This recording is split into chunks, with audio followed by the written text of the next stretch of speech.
অবশেষে পশ্চিমবঙ্গের নির্বাচন কমিশনের পক্ষ থেকে কিভাবে আপনারা ফর্ম ফিল আপ করবেন সেই নমুনা ফর্ম ফিল আপ করে দেওয়া হলো। কিন্তু এত দেরিতে কেন? নভেম্বরের 4 তারিখ থেকে শুরু হয়েছিল এই গণনা ফর্ম বা ইনুমিরেশন ফর্ম ফিল আপ। আর যারা ফর্ম জমা করে ফেলেছেন তারা যদি দেখেন যে তাদের ফর্মে এই ধরনের ফিল আপ করা নেই বা ভুল হয়েছে, তারা কি করবেন? তাছাড়াও যারা জমা করেননি, ফর্ম ফিল আপ করে ফেলেছেন, তারা কি করবেন? সব কিছু তথ্য আজকের ভিডিওতে জানিয়ে দেব।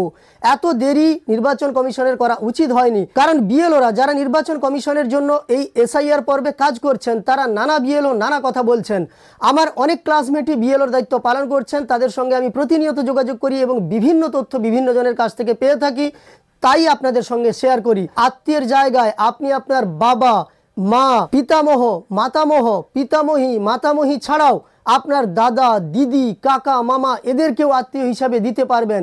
সম্পর্কটা কোন জায়গাতে লিখবেন, কার সঙ্গে সম্পর্ক লিখবেন সেই ব্যাপারেও ক্লিয়ার করা হচ্ছিল না, কিন্তু এই 14 কিংবা 15ই নভেম্বরের কাছে এসে এইবার নির্বাচন কমিশন এইগুলো ক্লিয়ার করছেন। মোট 11 দফা ফর্ম ফিল আপ করে দেখিয়েছেন। যারা ভিন রাজ্যের বাসিন্দা ছিলেন, এ রাজ্যে বিবাহ সূত্রে বা অন্য সূত্রে এসেছেন, এ রাজ্যের ভোটার তালিকায় নাম উঠেছে, তারা কিভাবে ফিল আপ করবেন? যারা অন্য বিধানসভায় ছিলেন, অন্য বুথে ছিলেন, তারা কিভাবে ফর্ম ফিল আপ করবেন?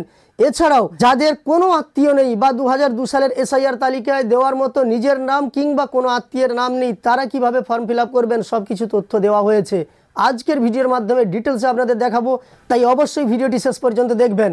আর এই যে নতুনভাবে সংযোজন করে বলা হয়েছে যে আপনি আপনার বাবা, মা, পিতামহ, মাতামহ, পিতামহী, মাতামহী ছাড়াও আপনার দাদা, দিদি, কাকা কিংবা মামা ইত্যাদি আত্মীয়ের কথা লিখতে পারেন, তাদের সম্পর্কের ব্যাপারে আপনি দিতে পারেন আপনার নমুনা ফর্মে, এবং দাদার একটি ফর্ম ফিল আপ করে নমুনা ফর্ম দেওয়া হয়েছে।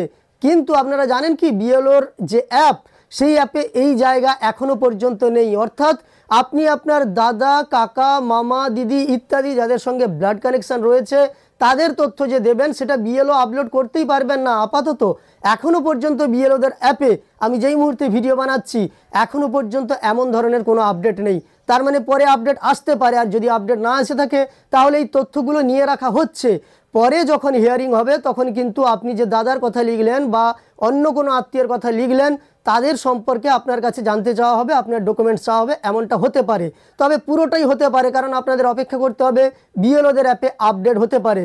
আমি আগের একটি ভিডিওতে আপনাদের জানিয়েছিলাম যারা ফর্ম ফিল আপ করে এখনও পর্যন্ত জমা করেননি তারা অপেক্ষা করে যান। 15ই নভেম্বরের পরে ফর্ম ফিল আপ করবেন, কারণ আরও আপডেট আসতে পারে। আমি কি বলেছিলাম আবারও একবার শুনিয়ে দিচ্ছি আপনাদের।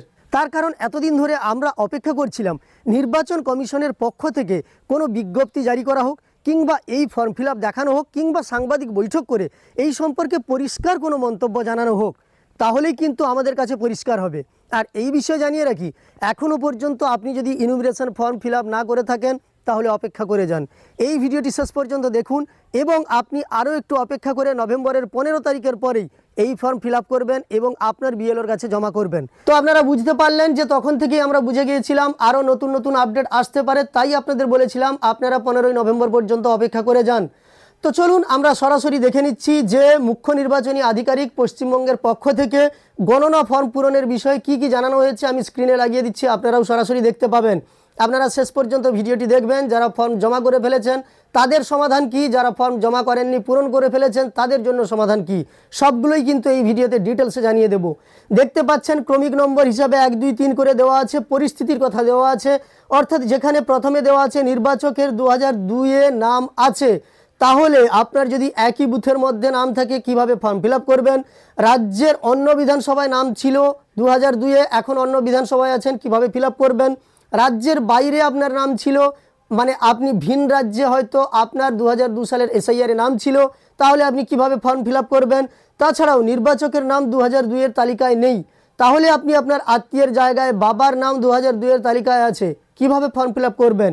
মায়ের নাম 2002-এর তালিকায় আছে, ঠাকুরদার নাম 2002-এর তালিকায় আছে, ঠাকুরমার নাম 2002-এর তালিকায় আছে, দাদুর নাম 2002-এর তালিকায় আছে, দিদিমার নাম 2002-এর তালিকায় আছে। কিভাবে আপনি ফর্ম ফিল আপ করবেন সেই নমুনা ফর্ম নির্বাচন কমিশন নিজেই পূরণ করে দেখালো। একই সঙ্গে অন্যান্য আত্মীয়ের নাম হিসাবে 2002-এর তালিকায় আছে এমন কোনো তথ্য আপনি দিতে পারেন, যে নমুনা ফর্ম আপনার দাদার ফর্ম একটি ফিল আপ করে দেখানো হয়েছে। এছাড়াও নির্বাচকের নাম বা তার কোনো আত্মীয়ের নাম 2002-এর তালিকায় নেই, তারা কিভাবে ফিল আপ করবেন সব কিছু দেখানো হয়েছে। একে একে দেখিয়ে দিচ্ছি প্রত্যেকটা ফর্ম। প্রথমেই দেখুন নির্বাচকের 2002 নাম আছে একই বুথে। সেক্ষেত্রে আমরা যেভাবেই বলেছিলাম উপরের দিকে অংশটাতে আপনি 2025-এর তথ্য বা ডিটেলস তথ্য দিয়ে দেবেন, তারপর নিচের বাম দিকের ঘরে 2002-এর এসআইআরে আপনার যে তালিকায় যা তথ্য আছে ধরে ধরে একই তথ্য আপনি লিখে দিবেন। সেটাই কিন্তু ফিল আপে দেখানো আছে। আমি আর বিস্তারিত দেখাচ্ছি না, কারণ এই বিষয়ে কোনো পরিবর্তন হয়নি। কোন কোন বিষয়ে পরিবর্তন হয়েছে সেগুলো আমরা বিস্তারিত দেখব। তারপর দেখুন নির্বাচকের নাম 2002-এ আছে রাজ্যের অন্য বিধানসভায়। যদি অন্য বিধানসভায় নাম থেকে থাকে তাহলে আপনি নিচের যে 2002-এর ঘরটা আছে সেখানে নিচের বাম দিকে সেখানে আপনার যে বিধানসভায় নাম ছিল সেই বিধানসভার নাম, সেই বিধানসভার ক্ষেত্র নম্বর, তাছাড়াও অংশ নম্বর, ক্রমিক নম্বর, এইগুলো সব উল্লেখ করবেন 2002-এর এসআইআর তালিকা দেখে দেখে। ওই বিধানসভার তথ্য আপনি নিচের বাম দিকের ঘরে দিবেন যদি আপনার নাম 2002-এর এসআইআরে ছিল কিন্তু রাজ্যের অন্য বিধানসভায়। তারপর দেখুন 2002-এ নাম আছে রাজ্যের বাইরে, অর্থাৎ আমি উদাহরণ হিসাবে বলি আপনার নাম উড়িষ্যায় ছিল, রাজ্যের বাইরে মানে অন্য রাজ্যে আপনার নাম ছিল আগের এসআইআরে, কিন্তু বর্তমানে আপনি পশ্চিমবঙ্গে এসে গেছেন, পশ্চিমবঙ্গের ভোটার তালিকায় নাম তুলেছেন, সেক্ষেত্রে আপনাকে কিন্তু 2002-এর তালিকা অনুযায়ী আপনাকে এই নিচের লিস্টে সমস্ত তথ্য দিতে হবে। বা আরও যদি বলি পরিষ্কার করে, আপনি যে রাজ্যে ছিলেন ওই রাজ্যের শেষ এসআইআরের তালিকায় আপনার যা তথ্য ছিল তার নিচের বাম দিকে আপনাকে দিতে হবে। দেখুন একটি উদাহরণ দেওয়া আছে, যেমন একজন ছিলেন নাগপুরে, মহারাষ্ট্র, নাগপুর পূর্ব ছিল তার বিধানসভা ক্ষেত্র এবং বিধানসভা ক্ষেত্রের নম্বর, অংশ নম্বর, ক্রমিক সংখ্যা দেওয়া আছে। আপনাদের কাছে এগুলো পরিষ্কার। এবার নির্বাচকের নাম 2002-এ নেই, বাবার নাম 2002-এর তালিকায় আছে, সেক্ষেত্রে আপনার বাম দিকটা হবে না, উপরে আপনি 2025-এর তথ্য দিলেন এবং নিচের ডান দিকে আপনি কিন্তু তথ্য দিলেন কবেকার, দেখুন আপনার বাবার 2002-এর তালিকার। এক্ষেত্রে সম্পর্কের জায়গায় আপনার বাবার নাম লিখলেন, বাবার আত্মীয় হিসেবে দাদুর নাম লিখলেন, সম্পর্ক আপনি পিতা লিখবেন, কারণ এক্ষেত্রে কিন্তু আপনার বাবার যে আপনি তথ্য দিচ্ছেন সেখানে ওপরে বাবার নাম লেখার ঘর আছে। এইখানে একটি প্রশ্ন আপনাদের ছিল যে আপনি পিতা অথবা অভিভাবকের জায়গায় অভিভাবকের নাম হিসাবে কি স্বামীর নাম লিখতে পারেন? না, আপনি লিখতে পারেন না, আপনাকে আপনার পিতার নাম লিখতে হবে। মহিলাদের ক্ষেত্রে আপনাদের অবশ্যই বিবাহিত যারা তারা পিতার নাম উল্লেখ করবেন। অভিভাবক হিসাবে তারাই লিখতে পারবে যারা অ্যাডাপ্টেড বা যাদের দত্তক নেওয়া হয়েছে বা যারা অনাথ, তারা কিন্তু তাদের অভিভাবকের কথা লিখতে পারবেন, আপনারা লিখবেন না। এক্ষেত্রে পরিষ্কারভাবে তেমনটাই কিন্তু উদাহরণ হিসেবে দেখানো হয়েছে। আরও একটা ব্যাপার আপনারা দেখুন, এই ফর্ম ফিল করা হয়েছে, দেখতে পাচ্ছেন ব্র্যাকেটে সব কিছুর ইংরেজি লেখা আছে, অর্থাৎ বাংলাতে ফিল করেছেন প্লাস ডান দিকে ব্র্যাকেটে ইংরেজিতে ফিল করেছেন। সেই ব্যাপারে আমরাই জানিয়েছিলাম আপনাদের। যাই হোক, আপাতত আমরা পেয়ে গেছি। যারা এখনও ফর্ম ফিল করেনি তারা ঠিকঠাকভাবে ফিল করতে পারবো, যারা ফিল করেছি জমা করিনি তারা আমাদের সংশোধন করতে পারবো, আর যারা জমা করে ফেলেছি তাদের কথা তো আমি পরেই বলছি আপনাদের। এবার চলে আসুন, এরপরে নির্বাচকের নাম 2002-এর তালিকায় নেই, তার মায়ের নাম 2002-এর তালিকায় ছিল, তো মায়ের তথ্য একইভাবে দিয়ে দেবেন। মায়ের নাম হবে, মায়ের ভোটার কার্ডের নম্বর হবে, তারপর তার আত্মীয়ের জায়গায় তার বাবার নাম হতে পারে, মানে মায়ের বাবার নাম হতে পারে, কিংবা আপনার বাবার নামও হতে পারে, মানে স্বামী আত্মীয় হিসাবেও থাকতে পারেন। সেক্ষেত্রে সম্পর্ক যদি আপনার মায়ের বাবা থেকে থাকেন তাহলে পিতা লিখতে হবে, আর আপনার বাবা যদি থেকে থাকে তাহলে স্বামী লিখতে হবে। এটা আপনার মায়ের তথ্য যখন আপনি দিচ্ছেন সেই ক্ষেত্রে কিন্তু এটা আসছে। তো এখানে আপনি যে মায়ের তথ্য দিচ্ছেন সেটাও বুঝে নিচ্ছে বিএলওরা, কখন না আপনি ওপরে আপনার মায়ের নাম লিখেছেন, তাই আত্মীয়র ঘরে মায়ের নাম লিখলে বিএলওরা সেই তথ্য বুঝে নিচ্ছেন, কোনো সমস্যা নেই।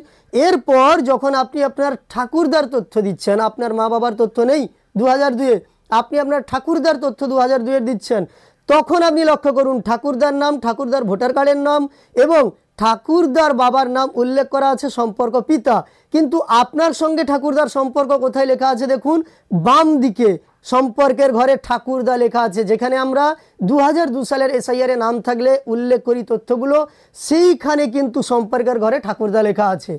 তো আপনাদের মনে প্রশ্ন জাগবে যে আপনারা তো ভুল করে ফেলেছেন, কি করবেন? দেখুন বিএলওরা যেটা জানিয়েছেন যে আপনি এই সমস্ত তথ্য দিয়ে ঘাবড়াবেন না বা এই সমস্ত তথ্য দেখে সমস্যায় পড়বেন না, কারণ আপনাকে কেবলমাত্র মেনশন করতে হবে আপনি আত্মীয় হিসাবে কার তথ্য দিচ্ছেন। সেক্ষেত্রে আপনি যখন আপনার ঠাকুরদার নাম লিখছেন ব্র্যাকেটে আপনি লিখে দিবেন যে নির্বাচকের ঠাকুরদা, কিংবা সম্পর্কের জায়গায় যদি আপনি আপনার ঠাকুরদার কথা লিখে থাকেন তাহলে ব্র্যাকেটে লিখে দিবেন নির্বাচকের সঙ্গে সম্পর্ক ঠাকুরদা হিসাবে। বিএলওরা যেন বুঝতে পারে আপনি কোন আত্মীয়ের তথ্য দিচ্ছেন, বিএলওরা এটাই পরিষ্কারভাবে বলছেন যে আমরা যেন বুঝতে পারি আমরা কার তথ্য আপনি প্রদান করছেন, যেহেতু আপনার 2002 সালের এসআইআরে নাম নেই। অন্য কোনো সমস্যা নেই, এই ফর্ম ফিল দেখে আপনার ভয় পাওয়ার কিছুই নেই। বিএলওদের কাছে আপনাকে এইটুকু জানাতে হবে, যারা ফর্ম জমা করে ফেলেছেন, যারা এগুলো লিখেননি, বিএলওরা আপডেট করার সময় কিংবা আপলোড করার সময় আপনাকে ফোন করে জিজ্ঞেস করতে পারেন এবং আপনার পাশে তথ্য জেনে নিতে পারেন। তাই সক্রিয় ফোন নাম্বার দেওয়ার কথা আপনাদের আমরা জানিয়েছিলাম। তো আপনি যে ফোন নম্বর দিয়েছেন, যদি বিএলও সমস্যায় পড়েন অবশ্যই জেনে নেবেন। আপনার কোনো সমস্যা হবে না, অর্থাৎ যারা ফর্ম ফিল আপ করে জমা করে ফেলেছেন তাদের কোনো সমস্যা নেই। যারা জমা করেননি তারা সেক্ষেত্রে সংশোধন করে নিতে পারবেন, আর যারা ফিল আপ করেননি তাদের কাছে তো কোনো প্রবলেম নেই, এইটা দেখে দেখে আপনি ফিল আপ করতে পারবেন। এরপর দেখুন আর একটা উদাহরণ আপনাদের দেখাচ্ছি। ঠাকুরদার পরে ঠাকুরমা আছে, তারপর দাদু হিসাবে কিন্তু বলা আছে মাতামহের কথা, আর তারপর দিদিমা হিসাবে মাতামহির কথা দেওয়া আছে, আর একেবারে শেষে দেওয়া আছে দেখুন দাদার তথ্য। এই জায়গায় আপনার যদি মা, বাবা, ঠাকুরদা, ঠাকুরমা এবং মায়ের দিক দিয়ে মাতামহ মাতামহি না থেকে থাকে তাহলে, বা তাদের তথ্য যদি আপনি দিতে না পারেন, তাহলে আপনি এমন কোনো আত্মীয় দিতে পারেন যার দ্বারা আপনি প্রমাণ করতে পারবেন আপনি এদেশের নাগরিক। সেক্ষেত্রে আপনার দাদা, দিদি, কাকা কিংবা আপনার মামা হতেই পারে। তো সেক্ষেত্রে একটি ফর্ম দেওয়া আছে দেখুন দাদার তথ্য দিয়ে। দাদার তথ্য দিয়েই কিন্তু দেওয়া আছে দাদার নাম, দাদার ভোটার কার্ডের নম্বর, দাদার বাবার নাম আত্মীয় হিসেবে দেওয়া আছে, সম্পর্ক পিতা, তারপরেই তার সমস্ত স্থান সম্পর্কে মানে এসআইআর এর তালিকায় 2002-এ যা ছিল সেগুলো তুলে দেওয়া হয়েছে। বাম দিকের ঘরে দেখুন সম্পর্কের জায়গায় দাদা লেখা আছে। এইভাবেও আপনি ফিল আপ করতে পারেন। যারা সমস্যায় পড়েছিলেন তাদের অনেকটাই সমস্যার সমাধান হলো। মানে মা, বাবা এবং অন্যান্য যে সমস্ত আত্মীয়র কথা বলা হয়েছিল তারা না থাকলে আপনারা আপনাদের দাদা, দিদি, কাকা কিংবা মামা ইত্যাদির তথ্য দিতে পারেন। আবার এক্ষেত্রে বিএলওরা যেটা বলছেন, এখনও তাদের অ্যাপে এই আপডেট আসেনি। অ্যাপে এখনও পর্যন্ত আছে মা, বাবা এবং গ্র্যান্ডফাদার, গ্র্যান্ডমাদার, মানে আপনার ঠাকুরদা, ঠাকুরমা, দাদু, দিদিমা এদের তথ্যই দেওয়া আছে, আর অন্য কোনো তথ্য দেওয়ার মতো অপশান নেই। সেক্ষেত্রে বিএলওরা বলছেন আপনারা অপেক্ষা করতে পারেন। যদি আপডেট আসে বিএলও অ্যাপে তখন কিন্তু বিএলওরা সেই তথ্য আপলোড করতে পারবেন।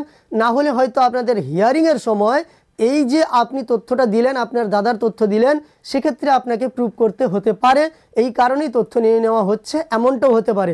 তবে আবারও বলবো এই আপডেট এখনও বাকি, এখনও নির্বাচন কমিশনের পক্ষ থেকে কিন্তু বিএলওর অ্যাপে আপডেট দেওয়া হয়নি। যদি আপডেট দেওয়া হয় সেই তথ্য অবশ্যই আপনাদের জানিয়ে দেবো। আবারও বলে রাখছি, যারা ফর্ম ফিল আপ করে জমা করে ফেলেছেন কোনো চিন্তা করতে হবে না। যারা ফিল আপ করে ফেলেছেন তারা সংশোধন করতেও পারেন, নাও করতে পারেন, কোনো সমস্যা নেই। কেবলমাত্র আপনি বোঝালেই হলো আপনি আত্মীয় হিসাবে যার তথ্য দিয়েছেন সে আপনার সঙ্গে তার সম্পর্ক কি সেটাই আপনি বুঝিয়ে দিতে পারলে বিএলওকে হলো, যেখানেই আপনি লিখুন না কেন। একই সঙ্গে যারা এখনও ফর্ম ফিল আপ করেননি এইভাবে ফিল আপ করতে পারেন। আমি প্রত্যেকটা তথ্য আপনাদের দেখিয়ে দিলাম। আর যাদের ক্ষেত্রে নিজের নামও 2002 সালের এসআইআরে নেই, নিজের কোনো আত্মীয়ের নাম 2002 সালের এসআইআরে নেই, তারা কিন্তু এইভাবে কেবলমাত্র ওপরের অংশটা ফিল আপ করে জমা করবেন। এই সম্পূর্ণ ভিডিওটি দেখার পরে আপনার উপকারে এসে থাকলে একটি লাইক করে উৎসাহিত করবেন। একই সঙ্গে এই ধরনের তথ্য পাওয়ার জন্য চ্যানেলটিকে সাবস্ক্রাইব করে পাশে থাকা নোটিফিকেশন বেল আইকনটা অল করে রাখবেন। আর ফেসবুক থেকে দেখে থাকলে পেজটিকে অবশ্যই ফলো করে রাখবেন।